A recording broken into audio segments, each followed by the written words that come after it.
Hello everyone, welcome to animated movie shuttle. तो आज मैं आप सभी के लिए लेके आई हूँ पिक्सार एंड वॉल्ट डिज्नी की one of the best animated movie, जिसे IMDb पर मिले हैं 8 आउट ऑफ 10 और इसे टॉप 250 मूवीज में भी शामिल किया गया है। ये मूवी है 2004 में आई computer animated super hero action film the Incredibles. ये कहानी है तो एक फैमिली की, मगर इस फैमिली के हर मेंबर के पास कोई ना कोई सुपर पावर्स हैं।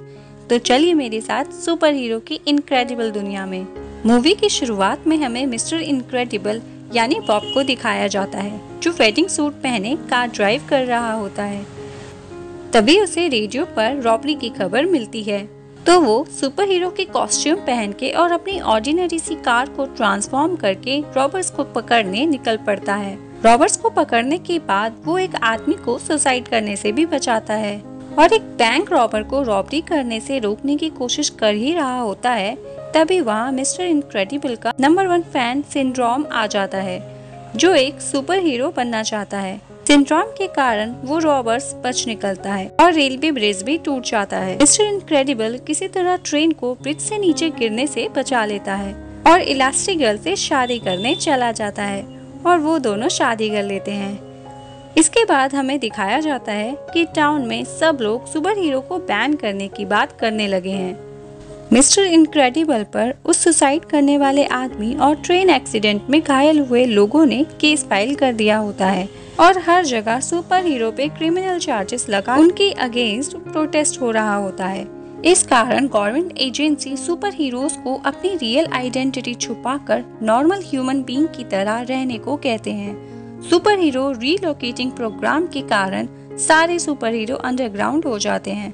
अब सीन 15 साल आगे शिफ्ट होता है, जहां बॉब एंड हेलन अपने 3 बच्चों Violet, Dash and baby Jack Jack के साथ मेट्रोविल में अपनी लाइफ स्पेंड कर रहे होते हैं। बॉब एक LIC एजेंट होता है और वो अपनी व्हाइट कॉलर जॉब से बिल्कुल भी खुश नहीं होता। वो कभी कभी ल्यूशियस पेस्ट यानी फ्रोजोन के साथ लोगों की हेल्प करके पुराने टाइम को जी लिया करता था। अब हमें डैश के स्कूल को दिखाया जाता है, जहां हेलन को प्रिंसिपल के ऑफिस में बुलाया गया था, क्योंकि डैश के टीचर का मानना था कि डैश ने उसकी सीट पर कीलें रखी थी, मगर कैमरे में कुछ भी रिकॉर्ड नहीं होता। इसलिए प्रिंसिपल डैश को जाने देता है। डैश के पास भी सुपर पावर्स होती हैं। वो बहुत तेज दौड़ सकता था, इसीलिए कैमरा भी उसकी स्पीड को नहीं पकड़ पाता। रात में हेलेन बॉब को डैश के बारे में बताती, मगर डैश को डांटने की बजाय बॉब उसे प्रेज करने लगता है, जिसके कारण हेलेन बहुत नाराज हो जाती है।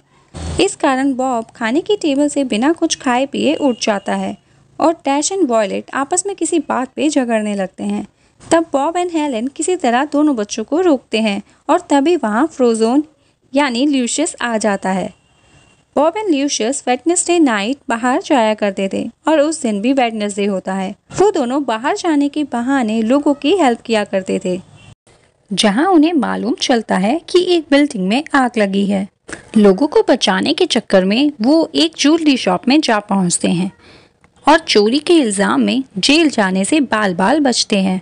अगले सीन में हमें दिखाया जाता है कि बॉब अपने सुपरवाइजर गिलबर्ट को इंजर कर बैठता है। इस कारण उसे जॉब से डिसमिस कर दिया जाता है।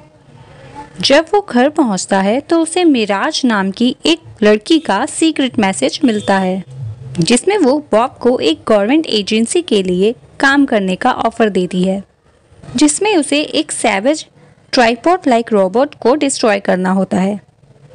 बॉब अपने पुराने सुपर हीरो के काम को करने के लिए बहुत एक्साइटेड हो जाता है और ट्रिपल सैलरी ऑफर का सुन मिराज के पास अपने पहले असाइनमेंट को कंप्लीट करने नोमैनिसन आइलैंड पे जा पहुंचता है। वो ओमनीड्रॉइड रोबोट के साथ लड़ने के लिए वहां पहुंचता है और बॉब उसके अंदर चला जाता है, जिस कारण वो रोबोट अपने पावर से अपने आप ही डिस्ट्रॉय हो जाता है। इस तरह वो अपना पहला टास्क कंप्लीट कर लेता है। इतने दिनों बाद इतना एडवेंचरस काम करके उसे बहुत ही रिजुविनेट फील होता है।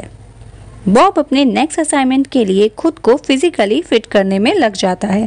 और इसी दौरान उसका रिलेशन उसकी फैमिली के साथ भी बहुत अच्छा होने लगता है। बॉब का सुपर सूट फट चुका होता है, जिसको सिलवाने के लिए वो super hero costume designer Edna के पास जाता है। एडना बॉब के लिए एक नया सूट डिजाइन कर बॉब अपना न्यू सुपर हीरो सूट पहन के अपने अगले असाइनमेंट के लिए निकल पड़ता है। नॉर्मैनिसन आइलैंड पहुंचने एक बार फिर उस पे वही रोबोट अटैक करता है जिसे उसने डिसफंक्शन किया था। तब उसे पता चलता है कि मिराज सिंड्रोम के लिए काम करती है। सिंड्रोम वही बच्चा होता है जो हमें मूवी के स्टार्टिंग में दिखाया गया था। सिंड्रोम के कारण ही वो ब्रिज डिस्ट्रॉय हुआ था। बडी मिस्टर इनक्रेडिबल का नंबर 1 फैन था, मगर अब वो मिस्टर इनक्रेडिबल के द्वारा साइड किक किए जाने से एक सन की इन्वेंटर बन चुका था। वो बहुत ही रिच आर्म डीलर बन चुका था। वो बॉब से बोलता है कि मेरे इन्वेंशन से अब कोई भी सुपर हीरो बन सकता है। सिंड्रोम से बचने के लिए बॉब पानी में कूद जाता है और तब उसे पता चलता है कि बडी ने सारे सुपर हीरोज को मार दिया है। दूसरी तरफ हेलन को बॉब का सुपर हीरो सूट रफू किया हुआ मिलता है, इसलिए वो कॉस्ट्यूम डिजाइनर एडना के पास जाती है। एडना उसे बताती है कि उसने बॉब को एक न्यू सूट डिजाइन करके दिया है और वो फैमिली के बाकी मेंबर्स का भी सुपर कॉस्ट्यूम हेलन को दिखाती है। हेलन ये जान के बहुत शॉक होती है कि बॉब ने उसे झूठ बोला है। हेलन के कहने पे एडना सूट में लगा बेकन को एक्टिवेट करके बॉब का लोकेशन ट्रेस कर लेती है। हेलन तुरंत अपने एक फ्रेंड से प्राइवेट प्लेन लेके नॉर्मैनिसन आइलैंड की तरफ निकल पड़ती है। उसी तरफ बॉब सिंड्रोम के प्लान के बारे में पता लगाने के लिए उसके सीक्रेट कैबिन में जाता है, जहां उसे सिंड्रोम के प्लान के बारे में पता लगता है।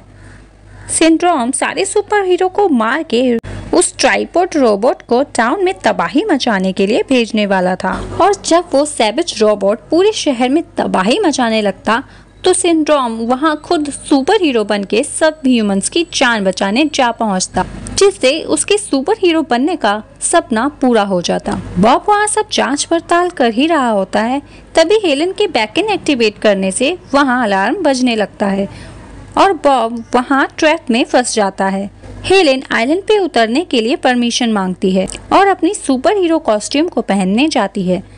तब उसे पता चलता है कि वॉयलेट एंड डैश प्लेन में चोरी छिपे आ पहुंचे हैं। तभी अचानक से उनके प्लेन पर मिसाइल से अटैक होने लगता है। हेलन मैसेज देके अटैक रोकने को कहती है।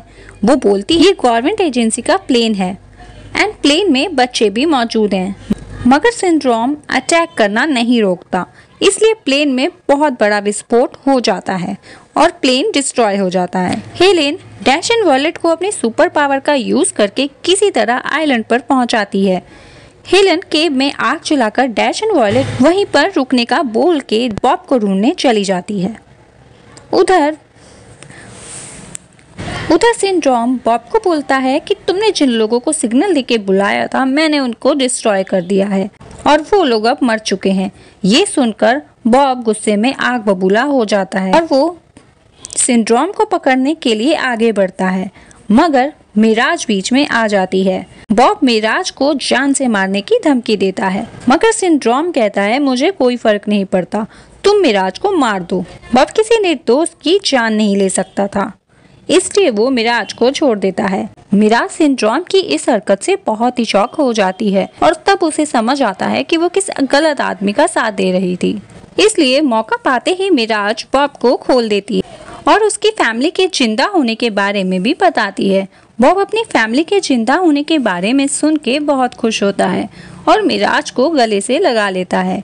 तभी वहाँ हेलेन आ जाती है और मिराज और बॉब को साथ देख के वो आग बबूला हो जाती है, मगर बॉब उसे किसी तरह समझा लेता है। दूसरी तरफ बच्चे जंगल में अकेले होते हैं। वहाँ के रोबोट में लगे कैमरे से आइडेंटिफाई हो जाता है कि आइलैंड पे वो दोनों बच्चे घुसपैठियां हैं, जिस पे पूरे आइलैंड पे सायरन बजने लगता है, जिससे सिंड्रोम के सारे गार्ड्स वहाँ पहुँच जाते हैं और दोनों बच्चों पे अटैक करने लगते हैं। डैश बहुत स्पीड में भागता है और गार्ड उसके स्पीड को कैच नहीं कर पाते। डैश की स्पीड इतनी ज़्यादा होती है कि वो पानी पे भी दौड़ रहा होता है। वॉयलेट भी अपनी पावर से इनविजिबल हो जाती है। तभी वहाँ बॉब एंड हेलेन भी आ जाते हैं और पूरी सुपर हीरो की फैमिली मिलके गार्ड्स की बैंड बजा देते हैं मगर बडी आके सभी को फ्रीज कर देता है और सबको बंदी बनाकर मेट्रोविल में तबाही मचाने चला जाता है। वॉयलेट सबको अपने पावर से आजाद कर देती है। अब इनक्रेडिबल्स मिराज की मदद से रॉकेट से होते हुए वैन में शहर में आ पहुंचते हैं। सिंड्रोम रोबोट को रोक के हीरोपंती दिखाने की कोशिश करता है, मगर उसकी इन्वेंशन उस पर ही भारी पड़ जाती है और रोबोट उसके हाथ के रिमोट पे ही अटैक कर देता है, जिससे सिंड्रोम रोबोट को कंट्रोल नहीं कर पाता और रोबोट सिंड्रोम को दूर फेंक देता है और सिंड्रोम वहीं बेहोश हो जाता है। इधर इनक्रेडिबल्स मेट्रोविल पहुंचते हैं और रोबोट को कंट्रोल करने के लिए उससे फाइट करते हैं, जिसमें उनकी हेल्प करने मिस्टर फ्रोजोन भी आ जाता है। सब लोग रिमोट कंट्रोल को पकड़कर रोबोट को डिस्ट्रॉय करने की कोशिश करते हैं। तभी पॉप को याद आता है कि ये रोबोट सेल्फ डिस्ट्रॉय ही हो सकता है, इसलिए वो रोबोट के हाथ का यूज करके उसे डिस्ट्रॉय कर देता है। इस तरह पूरा शहर इनक्रेडिबल्स के कारण बहुत बड़ी तबाही से बच जाता है और एक बार फिर सभी लोग सुपर्स को अप्रिशिएट करने लगते हैं। ये सब देख के सिंड्रोम को बहुत गुस्सा आता है, क्योंकि उसकी प्लान पर पानी फिर चुका था। इसलिए वो बॉब के घर जा पहुंचता है और जैक जैक को किडनैप कर लेता है। वो जैक जैक को अपने साथ ले जा रहा होता है। तभी वहाँ इनक्रेडिबल्स पहुंचते हैं और हमें जैक जैक की पावर की कुछ झलकियां दिखाई जाती है। जैक जैक अपनी मल्टीपल पावर से सिंड्रोम को इतना परेशान कर देता है कि सिंड्रोम जैक जैक को छोड़ देता है और जैक जैक ऊपर से नीचे गिरने लगता है। तभी हेलेन पावर का यूज करके पैरासूट बन जाती है और अपने बच्चे को बचा लेती है। बॉब अपनी कार बडी पे फेंकता है, जिससे वो जेट के टरबाइन में फंस जाता है और प्लेन एक्सप्लोड हो जाता है। अब हमें मूवी में 3 मंथ्स के बाद का समय दिखाया जाता है, जहां एक नया सुपर विलेन अंडरमाइनर दिखाया जाता है और इनक्रेडिबल्स मास्क पहन के नए खतरे से निपटने के लिए तैयार दिखाए जाते हैं और ये मूवी यहीं पे खत्म हो जाती है। आशा करती हूँ आपको ये मूवी बहुत पसंद आई हो। फिर मिलते हैं किसी अगली मूवी में, तब तक के लिए बाय बाय।